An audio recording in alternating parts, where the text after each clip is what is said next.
What happens when you surrender a blackjack hand? Have you ever wondered what happens when you decide to surrender a blackjack hand? Let's break it down so you know exactly what to expect. When you surrender, you are choosing to forfeit the round before it plays out. This means you give up half of your original bet while getting the other half back.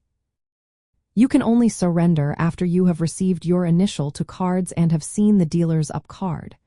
Once you make this choice, your participation in that hand ends immediately. The dealer will collect half of your wager and return the other half to you. Your cards are then removed from play, and you do not need to take any further action.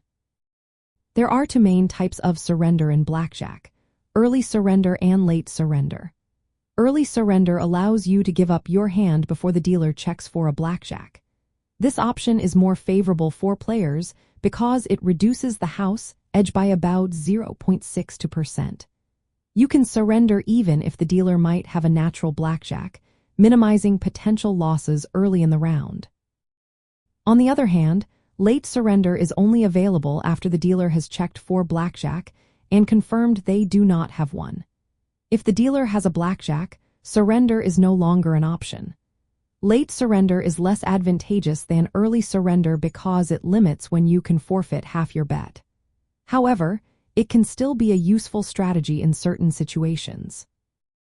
Players often use surrender when their initial hand has a low chance of winning against the dealer's upcard.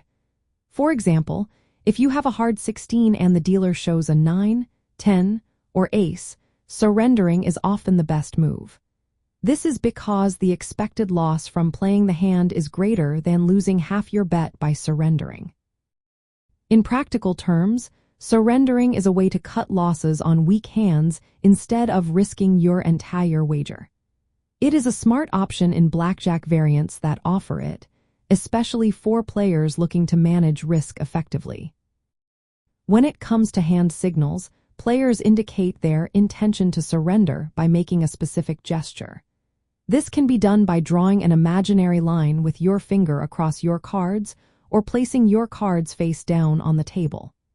This action clearly communicates to the dealer that you wish to surrender and receive half of your bet back. So, surrendering a blackjack hand means giving up half your bet to exit a weak hand early. This can be a wise strategy to reduce losses when the odds of winning are low. Knowing when and how to surrender can make a difference in your blackjack gameplay.